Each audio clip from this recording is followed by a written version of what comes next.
j'ai commencé à m'intéresser à l'immobilier commercial.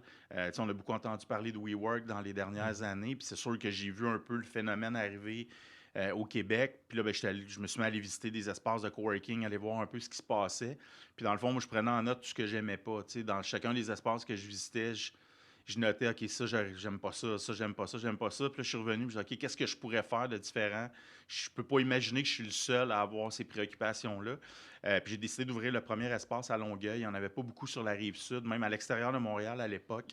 En 2017, il n'y en avait vraiment pas beaucoup. Puis moi, mon plan, c'était d'en ouvrir un. Puis j'ai dit, ça va être mon projet de pré-retraite. Je faisais tout, là. Je faisais la comptabilité, je faisais le marketing, je m'occupais des clients. Des fois, je montais des meubles, je faisais à peu près tout. Puis c'était ça mon plan.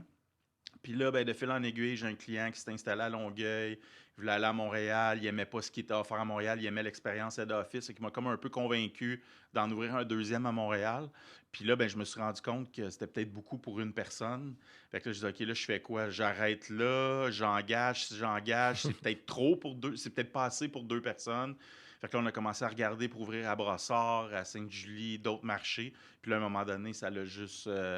On a vu que l'intérêt était là pour ce qu'on faisait, la façon dont on le faisait.